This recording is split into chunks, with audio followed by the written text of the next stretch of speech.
Welcome, one and all. Welcome to today's Dialogues Weekend Seminar. My name is Max Orr. I'm the Executive Director for Carolina Public Humanities. Right here, we are the public outreach arm for the College of Arts and Sciences, and I can't tell you how nice it is to be in a room with so many familiar faces. Every one of you I think I've met at some point at seminars, so this is like a little reunion, right? How great. And welcome to all of you out there in the ether. We know you're out there. There are a bunch of you who are signing in online, so welcome as well. We hope someday there will be a great live hybrid coming together of the two sides of the world, and soon enough. Before I begin, I'd like to thank our sponsors. The Cotton Merca Group and Morgan Stanley have been long supporters of our programs, especially our K-12 programming. We'd like to thank also the North Caroliniana Society, who have been so generous with us for sponsoring our teacher workshops.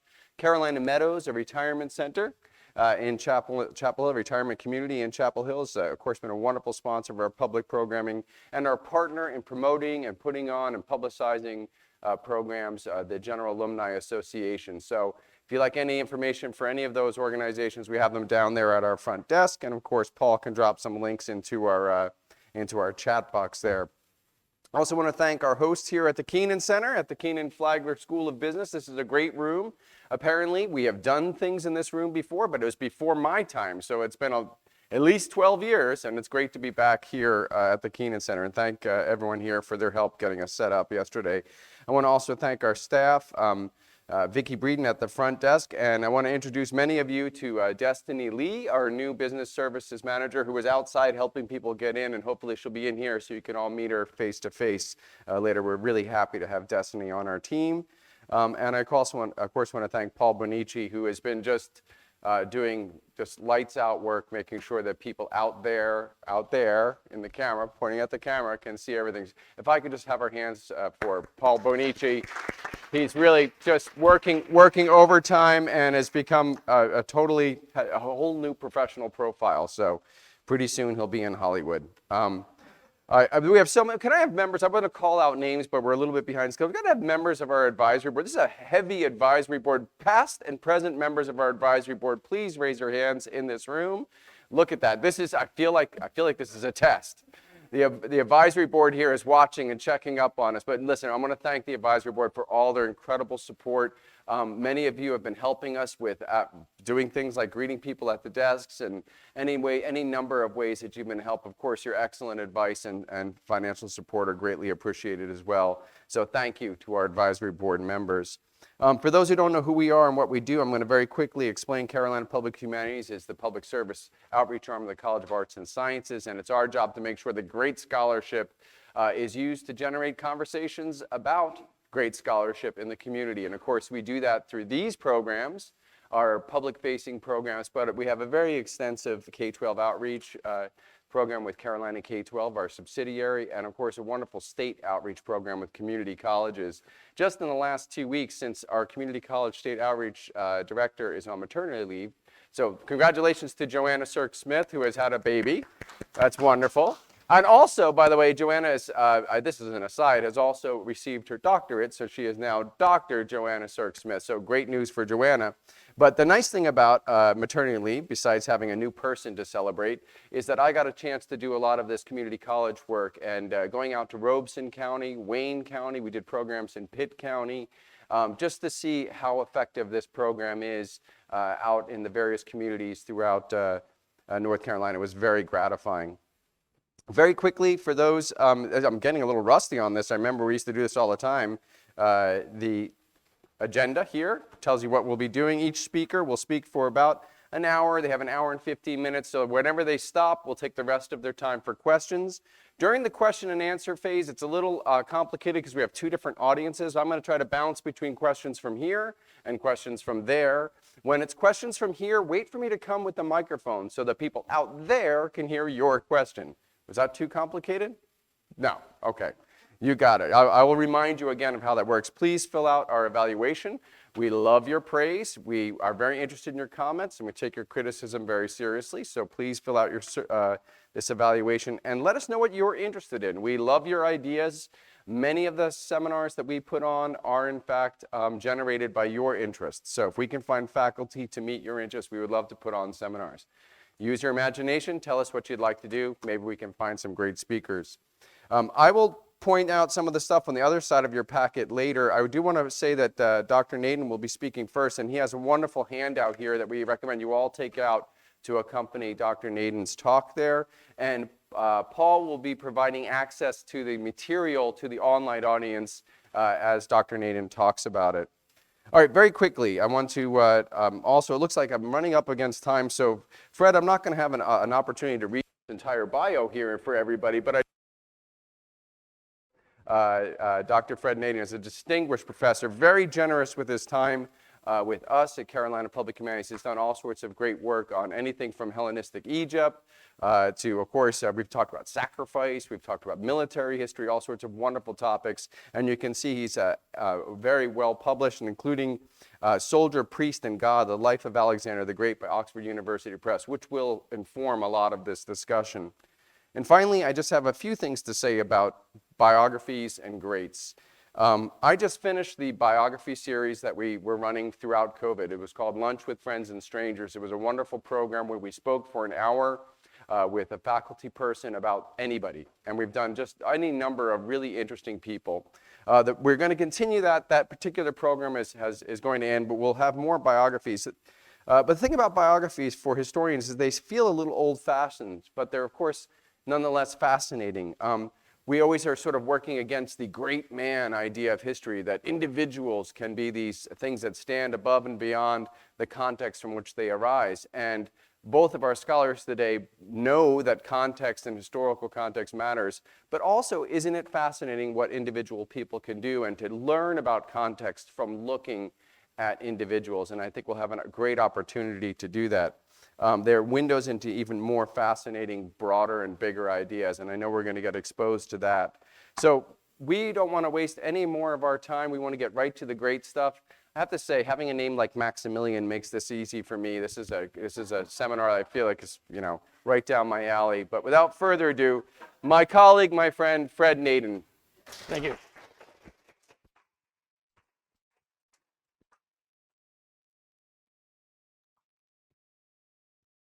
As we say in ancient history at the start of every talk, does each person have a copy of the handout?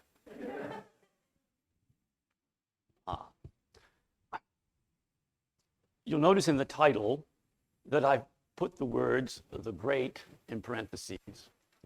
I do not do this in a captious spirit. I do it so that you'll notice that this is an epithet that can be acquired. And what we want to talk about today is how Alexander acquired it, but also how it arose in the first place. Alexander, so to speak, is near the beginning of the history of giving this epithet or honor to human beings. The honor, of course, did not begin with human beings. It began with gods. At first, only gods were great. The story of Alexander is how a human being came to be called great, and besides that, how it stuck. For we will see that others were too, but it didn't always stick. We'll notice that the Romans contribute importantly to this story, just as the Near Eastern peoples prior to Alexander contribute to it. This, in other words, is not so much or not only a history of Alexander, but a history of greatness of a certain sort. Of course, we now use the word in several ways. Most commonly, and in reference to Alexander and Catherine, we use it to designate great rulers, often great conquerors. Notice the defeated never make the list. But great rulers of various types. Catherine's one type, Peter of Russia another, Alfred of England perhaps another, and so on. We also use it, of course, for sports heroes. The notion of halls of fame for various types of achievement is similar, even if the phrase "the great" is not always used.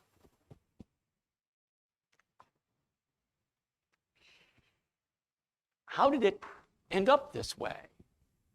And of course, the historian will always tell you, even though the biographer won't, unless he makes too much of childhood trauma, go back to the beginning.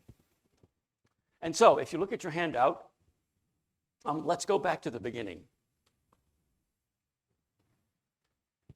Speaking as an historian, I must say Christianity has a huge advantage over any other religion. It's derivative.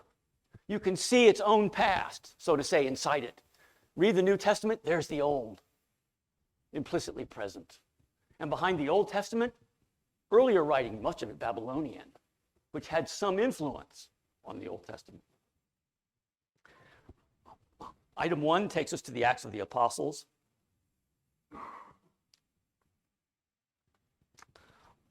This is an episode in the missionary travels of St. Paul. He traveled to Ephesus in Asia Minor. It was one of the biggest cities in the Near East. In fact, if you look at your map, any one of them would do. Locate Asia Minor, head for the western coast, about halfway down, Ephesus will be there. This is one of the great cities of the region, with massive remains, by the way. Literally a square mile of remains. One of the very largest archaeological sites in the world. It was convenient to sea travel and on a main road.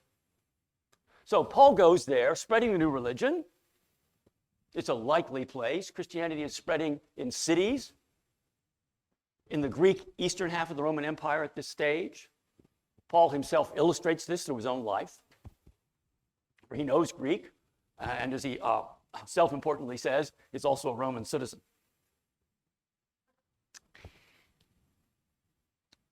The Alexander in our first item is not, of course, the great, but a mere Christian Alexander, an ordinary man.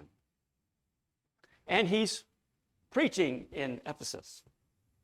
Some of the crowd prompted Alexander, whom the Jews had put forward, objecting, of course, to his Christian teaching. And Alexander motioned with his hand, wishing to make a defense to the people. But when they recognized that he was a Jew, for about 2 hours, they all cried out with one voice, "Great is the Artemis of the Ephesians."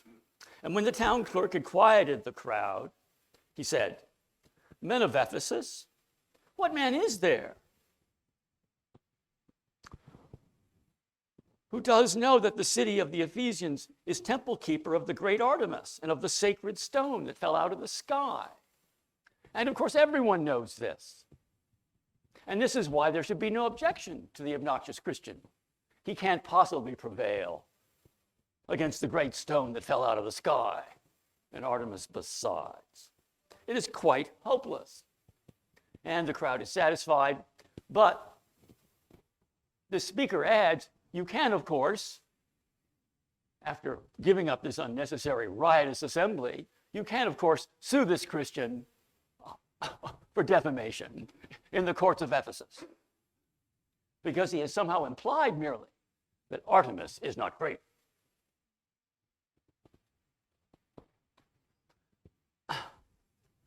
Great gods in antiquity were very numerous. It was obvious that gods were great. Often it isn't said, because always it's understood. This is true in Babylonia, true in Egypt, true in Greece. Often the god who is head of the pantheon would be singled out, great Zeus. Great Zeus, in fact, is an exclamation of surprise in ancient Greek. We say, good heavens. They said, great Zeus.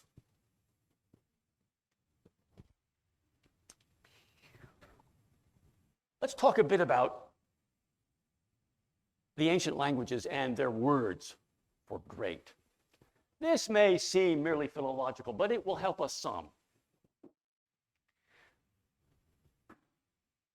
In Greek, there's a word for great, which is megas. Notice the M and the G. That's the root of the business. M-E-G. In Latin, there's a word for great, which I dare say everyone in the room has heard, magnus, as in so many English words like magniloquent or magnificent. Notice again, M-A-G, just from the same root. In English, we have this word, but just a little different. We have it in the word much, M-U, and now C-H instead of G. So why aren't our kings called Alfred the Muchy? Because, for a reason I could not find out, at an early date, English used another word to indicate greatness, and it may say something good or bad about us. I mean, about our language and many nations that use it, not just the United States. We use the word great, which comes from the word grind. It's the same root. What is great is what is ground up, and therefore coarse and substantial and perhaps heavy. In other words, the English notion of greatness is Alfred the solid guy. Catherine's got the right stuff. Somewhat different.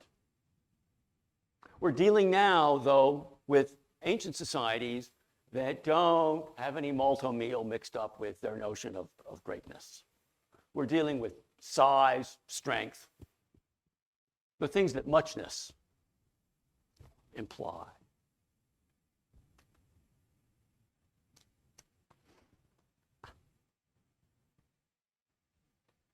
The next step was for kings to adopt this term so that they could liken themselves to gods. Of course, the gods would be presumed to endorse this rhetorical maneuver. If a king became great, it would be better for him not to be great by virtue of personal qualities, but only great by virtue of his office. That way, of course, his greatness could not be lost as long as he retained his office. And so we begin with greatness as a title, not an epithet, not a sobriquet. This began in Babylonia, but the most convenient example to start with is one that's less obscure and brings us closer to Alexander. This is at number 2 on your handout. This is a set of titles for Darius I, the invader of Greece. He used these titles, and he's using them for the first time, so here we may speak of an epithet, a self-appointed epithet. And he's using them in an inscription that was erected on a main highway leading from Iran into Mesopotamia, which were the central provinces in the empire. We'll come back to the map of the Persian Empire later and discuss it at some length. For now, let's simply observe that he put the big news in the right place so that travelers could see it. And he put it up in several languages, leading to problems of translation, Persian being one, the obscure language of Elamite, which is somewhat like Mesopotamian cuneiform, being another, and the common language of the Near East, at least of the Fertile Crescent, Aramaic, very similar to Hebrew, being the third. The Hebrew word is the word that gives us the word rabbi, rabu, which means great. And when the Greeks got this, they said, aha, megas. And here it is. I am Darius, the great king, king of kings, king of Persia, the king of countries, or king of lands, the son of Hystaspes, grandson of Arsames, the Achaemenid. In other words, I'm implying that my dynasty will be great from now on. This will now become official jargon. I am Darius the Great. Now, all these titles, or almost all of them, were used by Cyrus the Great, who was the first Persian emperor, only a generation before. Cyrus, though, didn't establish this set of titles that became commonplace afterwards. Darius did. Cyrus, incidentally, put his titles in another sort of document, which illustrates how an ancient king would try to spread his reputation. The Babylonians were very keen on time capsules. Anytime an important building was built, time capsule. Anytime it was refurbished, ditto.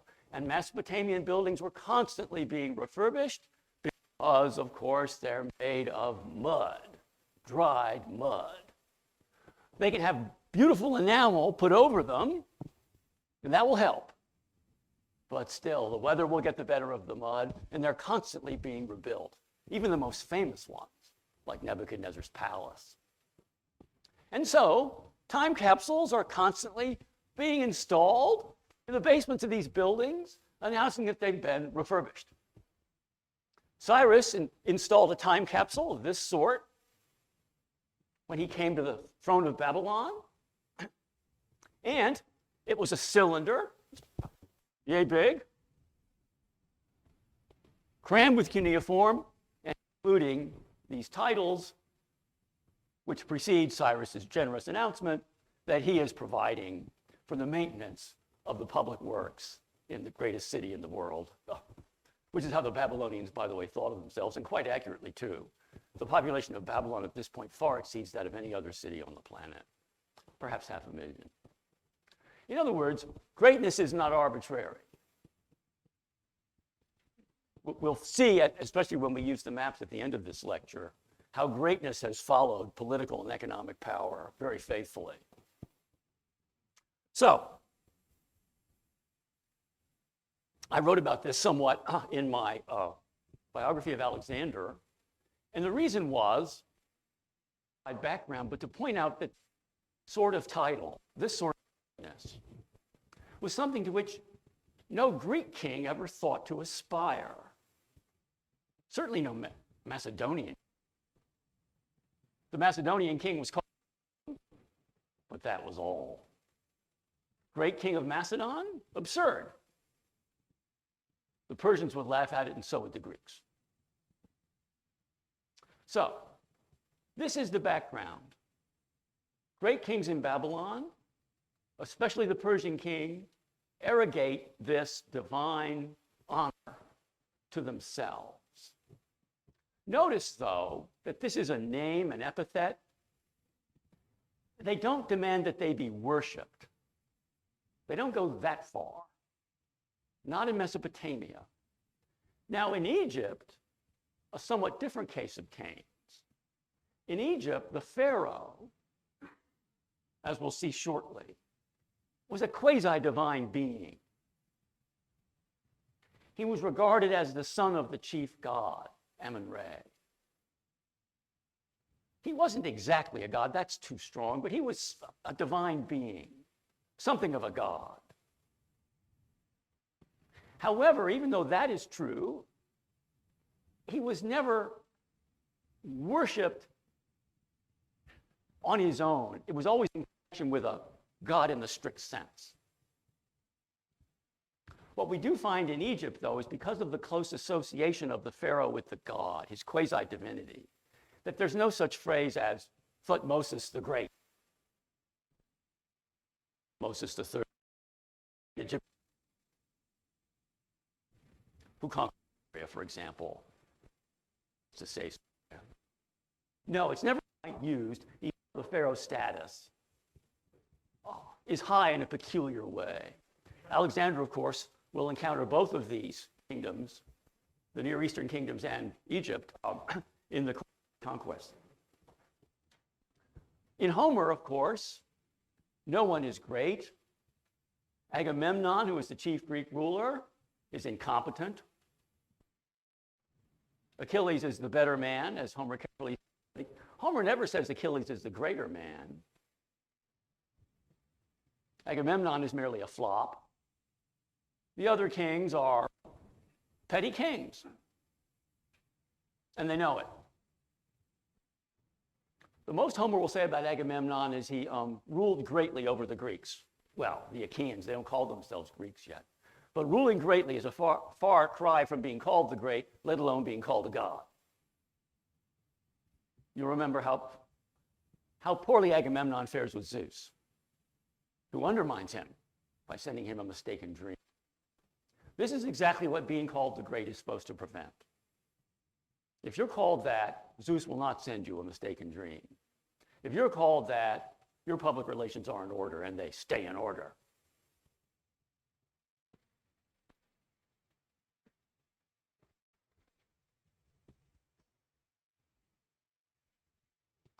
This leads us to the next question, the obvious one.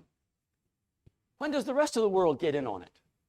What about people being called great who aren't rulers and who don't want to arrogate this as a title to give them a permanent political advantage? Or we should say a political and religious advantage. The next mention of the great in extant Greek literature comes, oddly it may seem, from Plato, writing, of course, centuries after the Homeric poems are reduced to writing, but only about 150 years after Darius I. At this point, the Persian Empire is very much a going concern, and Darius's titles are regularly used by his successors. And indeed, in Greek, the phrase the great king always means the king of Persia. Plato, though, in The Statesman, a work of political philosophy, but of course, Plato being Plato, also a work in which wicked politicians are punished very elaborately. In this work, which includes a passage about the underworld, Plato refers to a tyrant of a small city in Asia Minor, so small, it's near Ephesus, but too small to rate, a man named Ardaeus. Plato then calls this Ardaeus the Great, but Plato goes on to say about this very man that he was a parricide twice over, having killed his own father and his own older brother. The age of the brother being important for the Greeks, make a fuss about giving respect to the elderly. Ardaeus is now to be punished, and we come to number 3 on your handout. This was one of the dreadful sights we beheld when we were near the exit of hell and about to leave, and all our other sufferings were ended. We suddenly caught sight of him and of others, most of them, I may say, tyrants, although there were a few of private station. And when these men supposed that at last they were about to go out, the exit would not receive them. It bellowed when any of the incurably wicked, or of those who had not completed their punishment, tried to exit. Savages with fiery faces stood by and laid hold of them and bore them away. But they bound Ardaeus and others hand and foot and head and flung them down and flayed them and dragged them by the wayside, carding them on thorns. They explained to any who passed by why these men were borne away and were to be hurled down into Tartarus. Although many dreadful things had happened to them, this fear exceeded all else. It was that each one should hear the voice at the exit saying no when he tried to go up.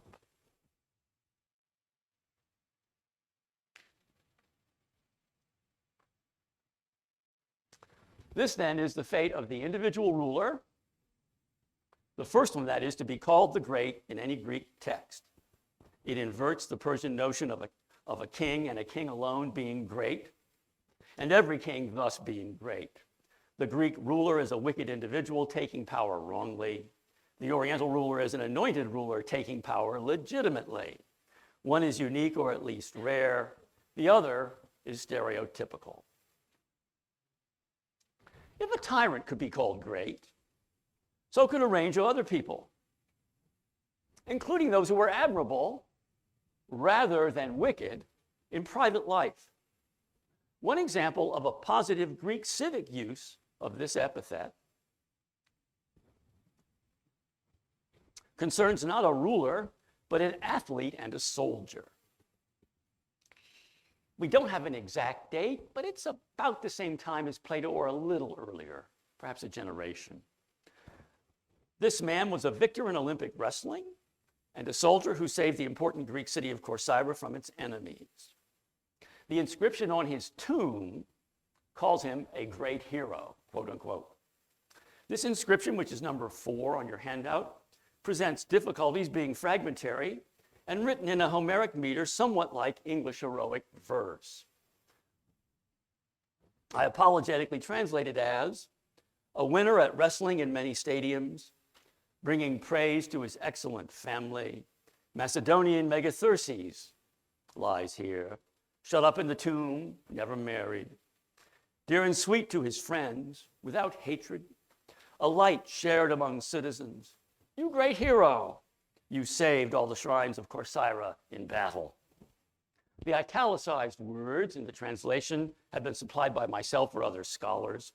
The Greek text, which I also give you, indicates the long and short syllables.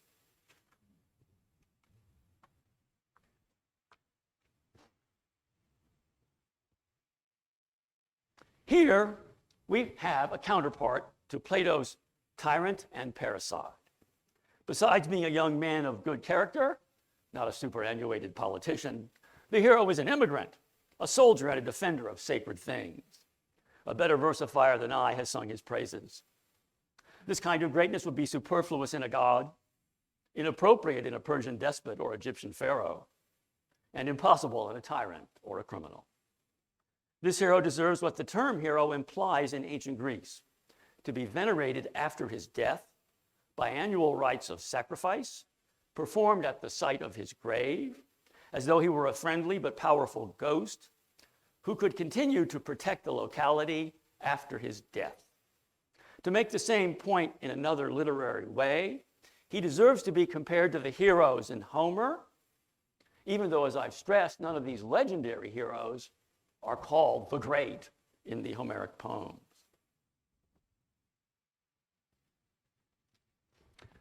Next in our chronological survey, we should reach Alexander, who came to the throne while Plato had just died and his pupil Aristotle was in his prime. Aristotle, of course, having been Alexander's tutor. Yet there is not one contemporary Greek reference to Alexander as the Great or even the Great Alexander. Not one. And there is a considerable literature that dates back to this period dealing with Alexander, although admittedly there's an even larger literature that's written later. This literature from the period is, first of all, inscriptions, such as the one I've just read, and no entire books, but passages from books that are preserved in later writing, including books written by Alexander's own close associates called companions, his generals, his engineers, and so on. For example, one was written by Ptolemy, a friend of Alexander's, a close companion, who became the pharaoh of Egypt after Alexander's death.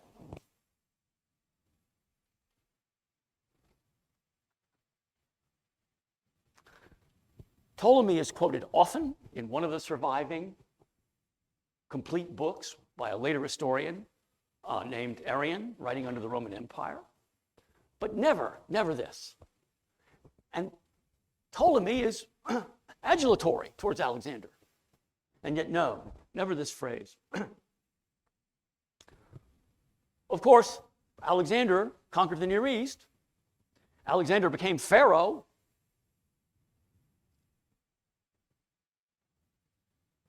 And acquired a certain special sort of semi-divine status that way. But still, it's missing. Very odd, this. Surely a reflection partly on the Greek side of the tendency now, as we've seen in these two Greek pieces of evidence, to use greatness as a quality that must be earned by an individual and not as a mere attribute belonging to a position.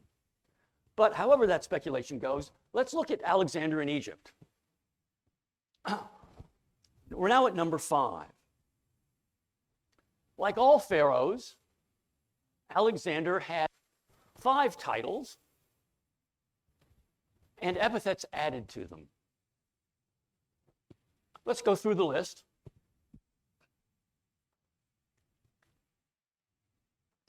The first title is that the pharaoh is called the Horus.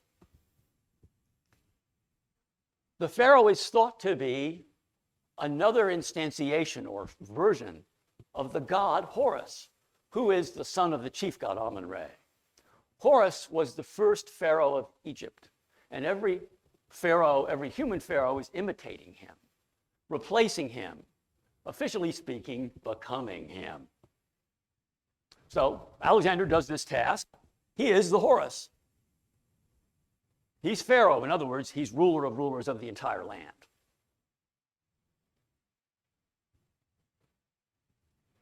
Next, he has the title the two ladies. And just why would he want to be two ladies? Because Egypt was divided into two parts, the delta and upriver. And this title symbolizes his control of the whole country, overcoming localism in Egypt. This is not, in other words, about his status, but about his political effectiveness. And the rest of it is the lion, great in might, who takes hold of the mountains, lands, and the deserts.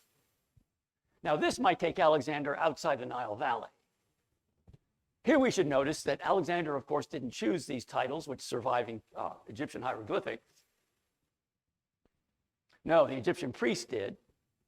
And if they're assigning him such words as this, perhaps they're indirectly encouraging him to go after Darius, leave Egypt so that the priests can remain comfortably in charge. So, the next title, the Golden Horus. Back to the god, but this time, the god as, not just as legitimate pharaoh, but as an international strongman. And the epithets are, or the string of them is, the strong bull who protects Egypt, the ruler of the great green and of the sun's orbit, which is literally of what is wandered about by the sun disk. We're not certain, so I put some words in brackets, but these are reasonable suppositions made by many scholars. Notice Alexander is now being strongly likened to a god. This is what a Greek would think a god would do. Fly around, look down, make decisions. And if the Greek zeroes in on Zeus, thunderbolts next. The next title, the king of Upper and Lower Egypt, beloved by Re and chosen by Ammon. This is a religious way of describing the division of Egypt, but it's more important to understand that the chief god of Egypt, Amun-Re, had two names. One name was a delta name, that was Re, and the chief shrine in the delta for this god was at Heliopolis, the first important place Alexander visited when he went to Egypt. The other title, Ammon, this god was worshipped chiefly at Thebes, at the famous site now for Egyptian archaeology, indeed the most famous archaeological site in the ancient world, I suppose. Alexander may or may not have gone to Thebes, but Ammon and his priests in Thebes must likewise approve of him and participate in crowning him. So Alexander is the son of Ammon, the son of Re, the son of both, perfectly legitimate, two-sided as it were. Now you might ask now, just how does a god who has two names ever turn Alexander into a Horus who has several names? Well, in the age of COVID, I don't quite dare do it, but I will do it. Like a pharaoh, I banish COVID. Here is Alexander, an empty vessel. I will turn Alexander. Professor Amun-Re will turn Alexander into a serviceable substitute. That's how it's done, by spitting at him. Sacred spit. Works every time. Don't try it on your neighbors. So, Alexander became the king in this official way, but that didn't keep his name, as you see at the bottom, Arxandros. This is one misspelling. There are some others that are worse. This is a hieroglyphic misspelling, but there was a common language in use in Egypt, Demotic, which was a rapid, easy script, used for unofficial purposes. And in Demotic, the misspellings are even worse. They're very badly mangled indeed. Now, Alexander became king of Babylon. And that would mean he would pick up many of the titles that Darius used and that we saw earlier. For as I stressed, these Persian titles are of Babylonian origin. Interestingly, Alexander never became king of Persia. He never, in other words, undertook a ceremony that would give him that special position. King of Babylon, yes. King of Egypt, yes. Pharaoh, in other words, yes. Persia, no. A curious case. I speculate about this at length in my biography, which I must baldly say is the only book that writes at great length about this thing that Alexander failed to do. The natural preference of biographers is to write about what their heroes do rather than omit. If we add up this evidence, or this evidence and lack of evidence, Alexander is an anomaly, a gap, a unique figure, and that's the trouble. He can't be placed in this sequence.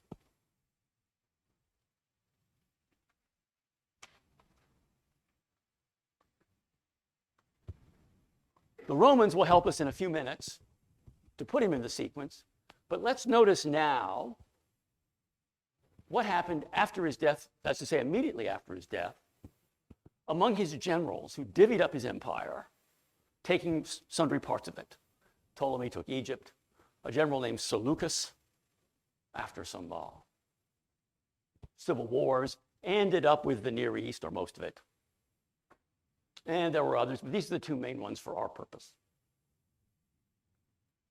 This period, the period of Alexander's successors, is called the Hellenistic period. An odd name, suggesting somehow or another that Greece before this period wasn't Hellenistic or Hellenic. It goes down to the Roman conquest of Greece in 146. In other words, it lasts almost 200 years after Alexander's death in 323. What happened in this period that's relevant for us? We want to notice that the later Macedonians are experimenting with their position. They know they have to be king this way and king that way, but they also want to appeal to Greeks. They have a double task. They have Greek subjects, for there are many Greek colonies in the Near East and in Egypt, colonies mostly established by Alexander. Yet they also want to appeal to native populations.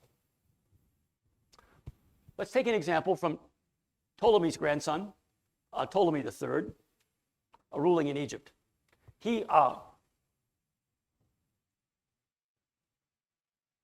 left behind, like others, records of his names and titles, or in other words, a public relations record. And if we look at number 5, we see him announcing himself. The great King Ptolemaeus, son of King Ptolemaeus and Queen Arsinoe, brother and sister gods. Children of King Ptolemaeus and Queen Berenike, savior gods. The descendant on the father's side of Heracles, the son of Zeus. And on the mother's side of Dionysus, the son of Zeus, having inherited from his father the kingdom of Egypt and Libya and Syria and Phoenicia and Cyprus and Lycia, which is a corner of Asia Minor, the southwestern corner, etc. Notice how he's combined being king of Egypt, though he doesn't use Egyptian terms in this Greek document, being great king, the Persian and originally Babylonian style, and being a god. Being a god, there's a new element. And this is for the benefit of his Greek subjects. How does he get away with this? Because Alexander had wanted to be a god worshipped by his Greek subjects, but during Alexander's short lifetime, they didn't do it. Some resisted, some hadn't found out. Alexander was preoccupied, but the kings afterwards, with more time on their hands, with established boundaries, began to demand strenuously that Greeks worship them as gods, going farther than Alexander had a chance to go. And of course, Greeks worshiping them as gods get lower taxes. It's so civilized, this, isn't it? You don't have to lobby in Washington and pretend you respect the people you're asking for wicked and indecent favors. You worship them outright. They love you truly. Their egos soar, and your tax rate sinks. Oh, that only gods can do. Zero taxation. That was the favorite trick of these kings. A city would get exempt from taxes for some very long period, as long as it was very loyal, which meant perform sacrifices in my name, naturally provide soldiers, and down the list. And this method of ruling was used by these kings for several hundred years. Notice how the great fits into this. It's one element in a new scheme, but no one is great as an individual. Even though this is a new scheme, it's fundamentally similar to the Persian Empire. Greatness is not an acquired, but an inherited trait. It's an official and not a personal trait.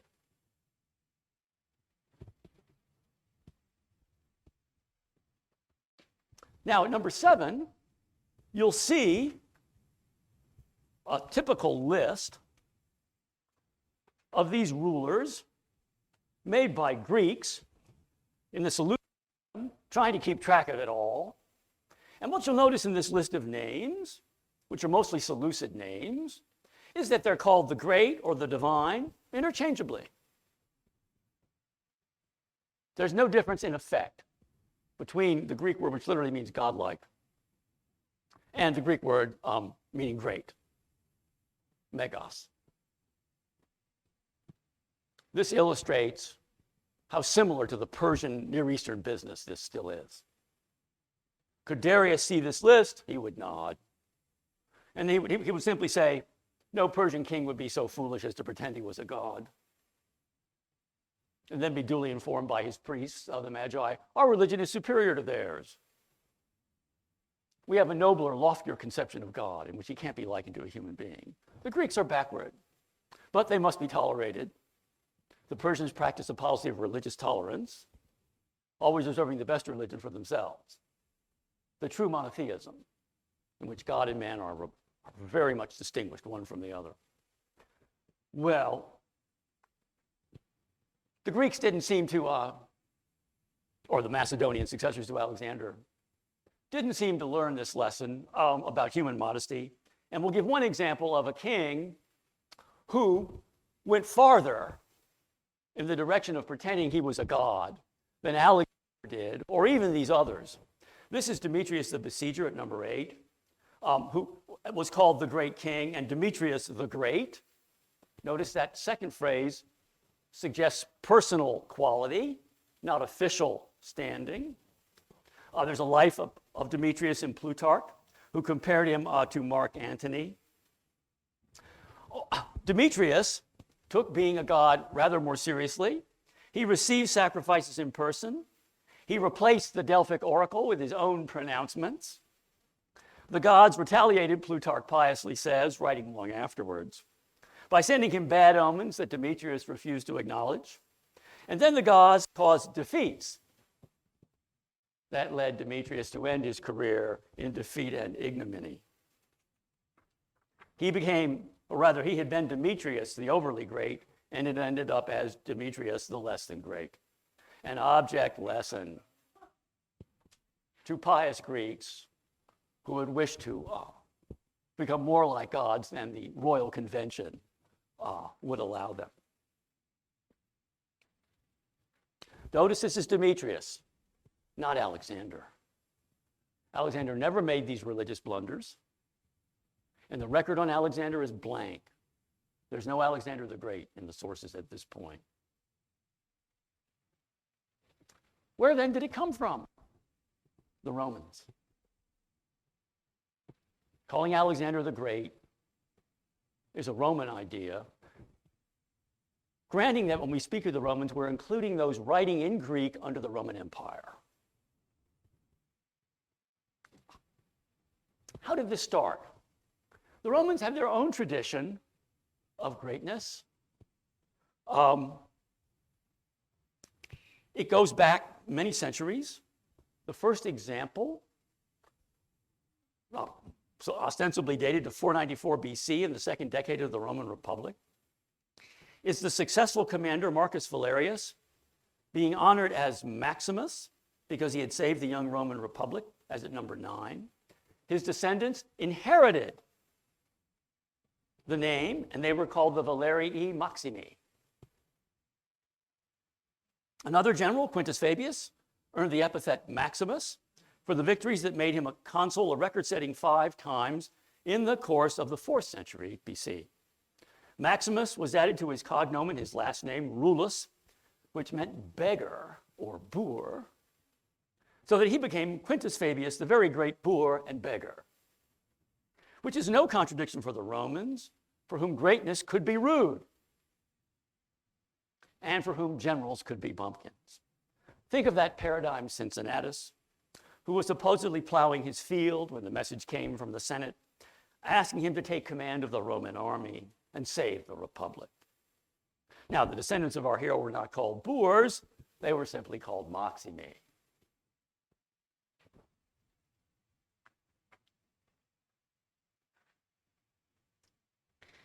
Notice what the Romans have done.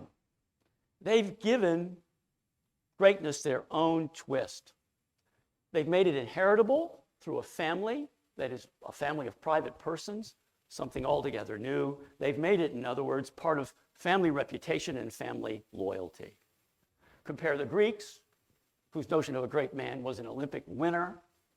Compare the Near Easterners, whose notion of a great man is a servant of the Lord. Greatness always has some cultural element to the definition. Well, we finally now get, in Latin, the phrase Alexander the Great. The Roman comic playwright Plautus is our source. The play is called the Mostellaria, or Haunted House. It's set in Athens, although it premiered in Rome. The protagonist, a wealthy young rascal, fears the return of his hardworking father from a years-long business trip. But neither he nor his father mention Alexander. An overtaxed slave does. The slave has been intriguing to protect the rascal, and he complains at number 9. People say Alexander and Agathocles did very great deeds. But how am I to match them? I only do immortal misdeeds. The slave now sees the old businessman approaching and tries to pacify him. Alexander is never mentioned again, and neither is Agathocles, who was a Greek tyrant in Sicily. In other words, a man who was great in the same way as the tyrant Ardaeus in Plato. In this passage, however, Agathocles is merely a byword for great success, and Alexander of Macedon is another byword for success. This, at least, is what Plautus tells us. Remember, we are dealing with a Roman writer using Greek models, but a Roman writer writing for Romans.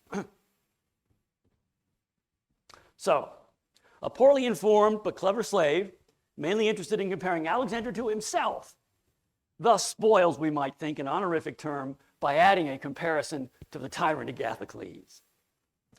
Aside from this misleading comparison to a tyrant, the slave is making greatness an entirely military matter. A norm for the Romans, as I've just pointed out to you, but not for the Greeks. This treatment of Alexander the Great, in a word, is ironic. This, then, is how Alexander the Great is born, as an ironic aside of a Greek slave thinking in Roman terms. Now, were there not Greek sources that are lost from which Plautus borrowed this? Possibly. Possibly. But Plautus is the first.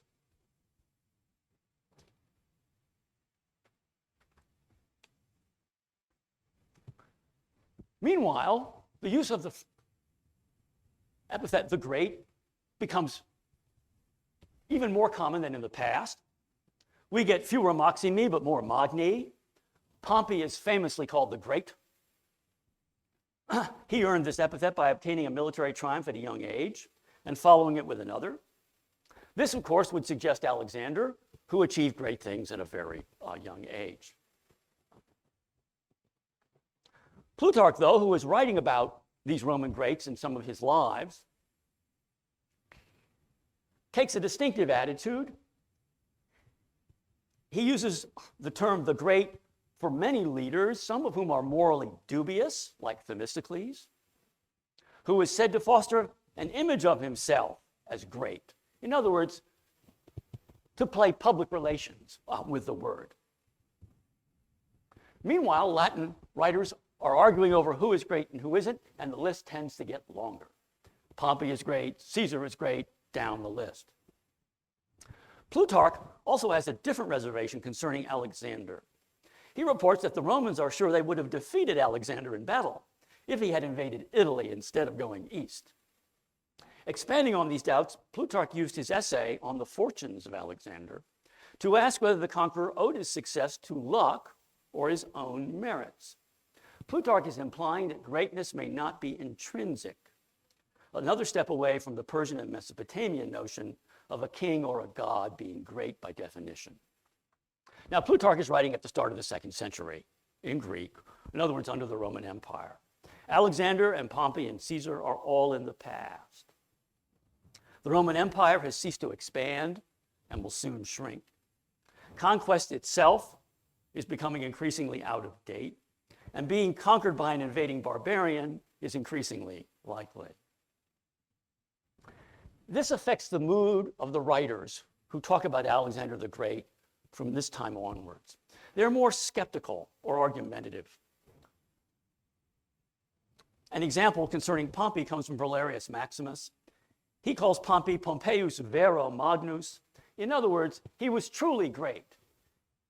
A turn of phrase that acknowledges that sometimes men are being called great who haven't earned it. The term is being debased. So no, Pompey truly deserves it. Another sign of this change is in the Greek man of letters, Athenaeus. He speaks of the great Alexander, which, by the way, in Greek has the same meaning as Alexander the Great. But he points out that Alexander is great for a different sort of reason, which is that he's generous in victory. And then, having allowed this, Athenaeus proceeds to undercut Alexander by pointing out that he was generous because he had to be. He needed to recruit followers. His greatness is once again a kind of public relations, except it involves recruitment. Athenaeus also works with Plutarch's idea that Alexander is great in spite of flaws. And as Athenaeus says, one of Alexander's flaws was that he had a Greek courtesan, a prostitute, as one of his advisors. This is a development of Athenaeus' development, of a scene found in many of the sources for Alexander in which he burns down Persepolis partly because a courtesan encourages him to do it. In other words, the reaction to Alexander being the great is sometimes captious criticism.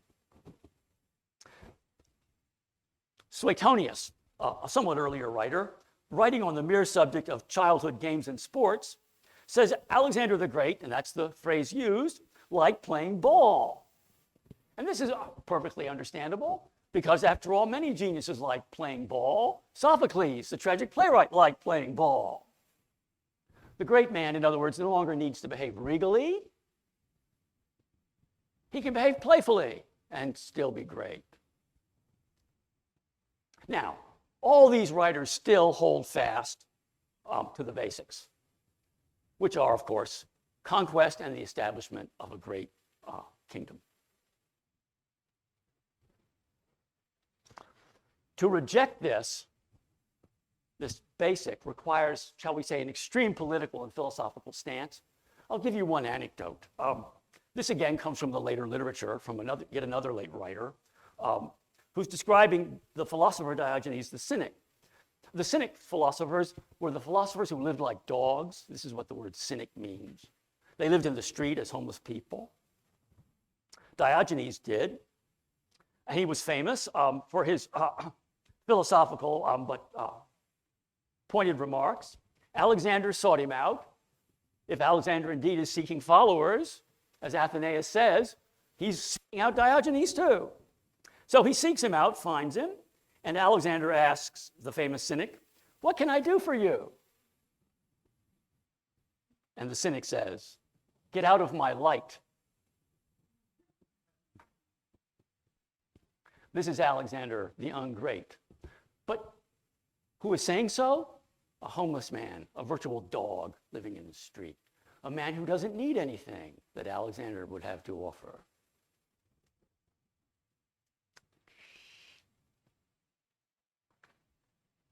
So, Alexander is now the Great, but the critics are numerous. Some of them are philosophical. Some of them are, shall we say, literary critics, more interested in ethics and character than in a philosophical stance against the abuse of power. We've put Alexander in the situation, in other words, in which modern biographers find him. What can the modern biographer say in defense of calling Alexander the Great instead of calling him the not so great or the young great or the erstwhile great? Now let's turn it to the maps that are in the back of the handout.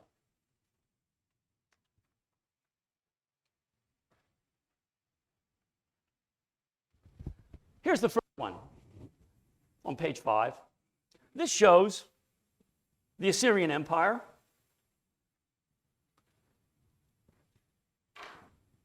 The largest before the Persians.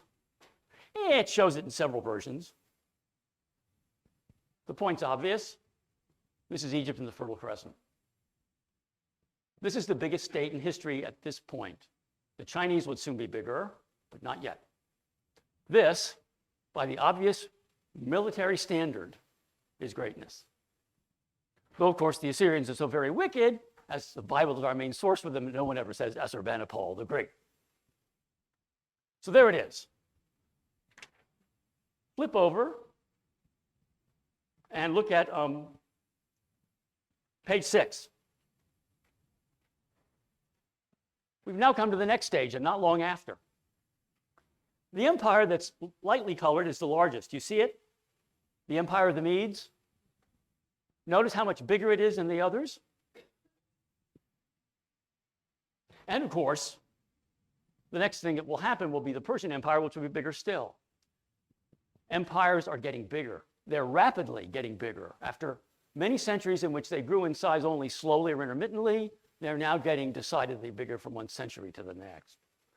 The Medes, of course, were closely related to the Persians. Cyrus established the Persian Empire through an alliance with the Medes. If we go to page 7,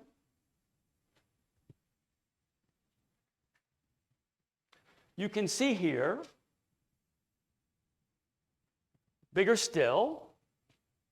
What I give you here is the Empire of Alexander, but it's the same as the Persian Empire after one removes Greece, Macedon, and Thrace, in other words, the European parts of the empire, and after one removes the part of the empire in modern Libya, well, ancient Libya too, the part called Cyrenaica, just to the west of Egypt. That's the Persian Empire that Alexander conquered. And you'll see that it's even bigger than the Medes, just as the Medes were even bigger than the Assyrians, who were even bigger than anything the Egyptians could have done or did do. Once again, bigger. Another century goes by, and the size of the biggest state in the world has increased. Add Alexander, and of course, you see the result. Greece is included. Bigger and bigger and bigger. This argument is irrefragable. The trouble, of course, is it's not an argument about individuals only. It's an argument about individuals and armies and governments. And it raises the question of how important the individual is in this scheme of things. And we're back to the ancient sources. Was Alexander lucky, as Plutarch says? Alexander, after all, inherited the army that he used from his father Philip, who substantially created it. Macedon had been a small, weak state with a feeble army. Philip improved the army greatly, defeated the Greeks, was planning to invade Persia, died, was assassinated, and Alexander took the same army and did invade Persia. So is it Philip the Great and not Alexander? This is a favorite line among recent biographers. The more strongly institutions matter, the less strongly individuals matter, the higher Philip's stock goes, and the lower Alexander's stock goes. Because Philip created or improved the institution of the army.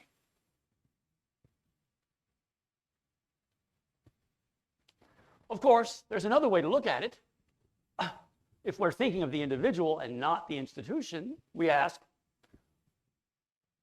if Alexander was unlucky, was it not chiefly because he died young? He was cut short. What could he or would he have done if he'd had more time? As much time as Philip, though Philip indeed died in middle age. Alexander had plans. There's some disagreement about what they are, but one plan was to conquer the northern part of Arabia. Another plan was to go into the Western Mediterranean and conquer what was then by far the most important place, Carthage, not Rome, but Carthage. This would include taking over the Greek colonies, which are already associated with the area in Greece that Alexander did control. They were associated commercially and diplomatically, even though they weren't ruled by their mother cities. This plan is very reasonable, even if the plan to march an army into Arabia is perhaps less reasonable. Then, of course, Alexander had another plan, which was to invade the remainder of what the Greeks call India. On your map, the part of India that you see is today's Pakistan. It's the Indus Valley. Alexander wanted to go farther east, invading the Ganges Valley. His men thought this too difficult. Or perhaps they were only too tired. Perhaps he was right about difficulty, but they were wrong because they were old and tired. Indeed, they were very old after 10 years of this. It's surprising Alexander himself lasted so long, and he didn't last much longer. So again, we're back to the role of the individual. Is it the men who stop it? Or is it Alexander's bad judgment, which the men recognize as bad? Is that the cause? Is it the institution that's to blame, or the man? The army turned against Alexander at the end of his reign. Not altogether, they didn't mutiny, a misused word, but they did place checks on his power.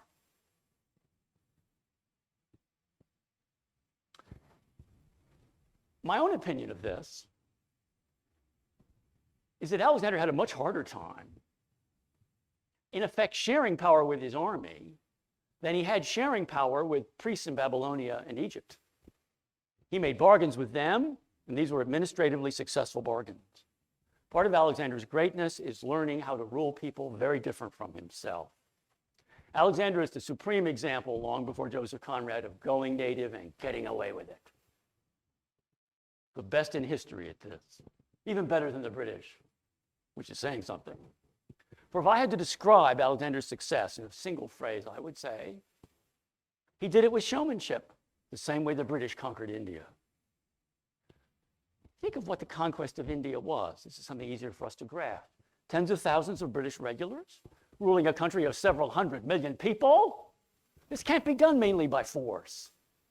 Showmanship is indispensable for this. And Alexander was a great showman.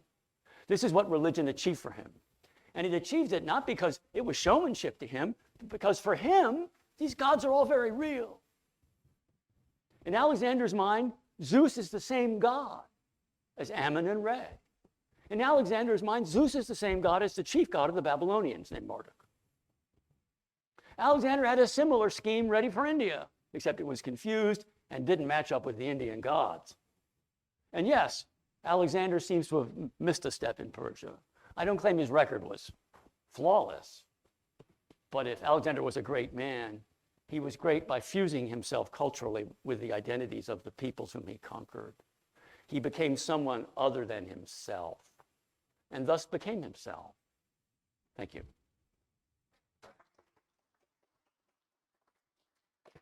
Dr. Fred Naiden, and what we'll do here for questions is we'll start in the house and take a couple questions and encourage you folks back there in the ether, in the internet world, to put questions in the question and answer button at the bottom of your screen. We have a couple there already. But let me start with in-house questions for you, and please wait for me to come with the microphone. Yes, Anne. So why didn't he become king of Persia? Did you hear that, Fred? Yes. Why? Okay. The question is, since he might have staged a ceremony, he ran the place. There were rebellions later, but for a time, he was in complete charge of Persia. And by the way, we mean the whole Iranian area, which now includes Afghanistan, or most of it, and part of what was Soviet Central Asia. For even in Afghanistan, a language related to Farsi is the language of about 2/5 of the people. In ancient times, Afghanistan is altogether Iranian, and not partly so. So Persia's a large, Iranian area is a better term than Persia. Well, why not? I had to guess. One guess is, at first, Darius is still alive. And if he takes the throne while Darius is still on it, this is perhaps clumsy or overly aggressive. The throne must be vacant. He must kill or capture Darius. And he spent years trying to do that. Much of the campaign was geared to capturing Darius, not defeating the Persian army, but capturing Darius. This, of course, required military action. But Darius was the goal, not a casualty list. Nothing like that. Darius himself. So, early on, Darius is alive.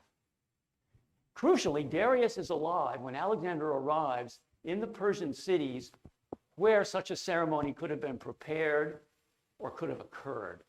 These are Persepolis, which was the capital in the southwestern corner of today's Iran.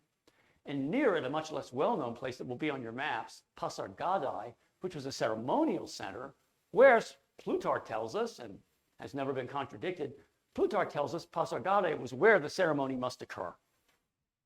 There was a special place for that particular business. Like Westminster Abbey. Don't get crowned Queen of England by going up to York Minster in the city of York. The Archbishop of York will be glad to have you, but it won't work. Pasargadae was the place. He went there, and he didn't harm it. Cyrus the Great, the first emperor, the model, the man he would have to replace, is buried there, or was. The body's long gone, although the tomb survived. He wouldn't do it. He could have done it, and he didn't do it. And the best reason is Darius is still alive. Well, why not do it later? Darius soon dies. At that point, a pretender attempts to replace Darius.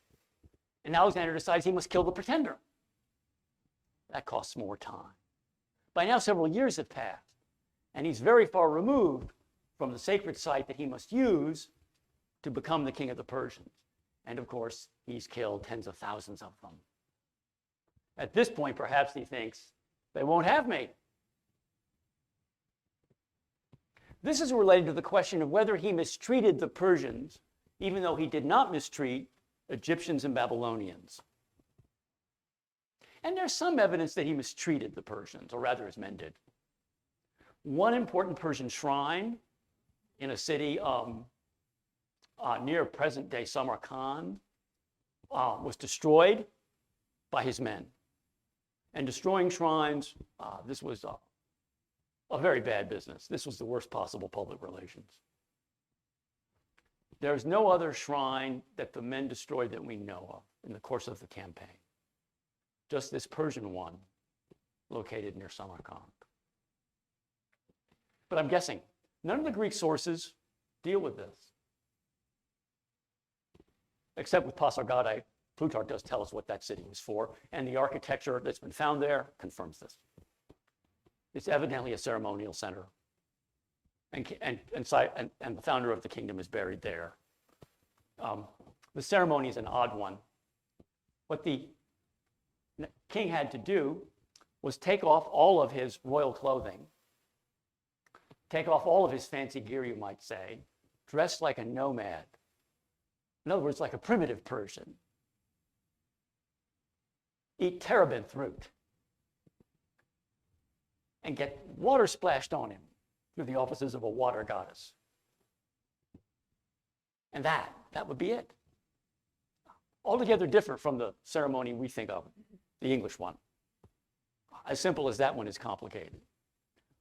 I don't think that would have distressed Alexander. He was a Macedonian. Macedonia is a rough country. But at any rate, he didn't do it. We have a question from our online audience, and I see some hands up in the house. Well, let's go online first. Jonathan Gerard writes, the prophets of Israel foresaw divine punishment as this worldly, floods, drought, punishment, and temporary exile. But here, in source number 3, divine punishment to a tyrant is portrayed as occurring in hell in an afterlife. How are we to understand source 3, literally or merely as a warning to an exploitative and cruel king? Did Plato believe this description of hell? Plato certainly believed that there was some sort of hell. It crops up again and again. Why did Plato believe in this? Because, of course, politics was going badly for Plato, and the politicians had to be punished somewhere. And there already was a teaching about an underworld that involved judges. It was a very rudimentary teaching. One of the judges, for example, is the legendary King Minos. There were 3 of them. And the soul crossed the Styx, all the familiar business. There they sat, and they put you that way or that way. The trouble is, if they put you in the right way, it's not so very good. You just flit about. Achilles thought it was boring. But they do have a rudimentary idea, even in Homer. Later, Plato seizes on this to punish his political enemies. Great. We have a question here from Sam. Maybe a silly question, but I found it fascinating that he became the great more after his passing than during his lifetime. It made me think about whether subsequent historians and rulers might want to marginalize their predecessors, whether they were ever referred to as the lesser. I keep thinking of Peter the Lesser. I don't know whether Edward the Lesser was a Monty Python character, but nonetheless. Yes, that's strictly Monty Python. The real Edward was confessor, not lesser.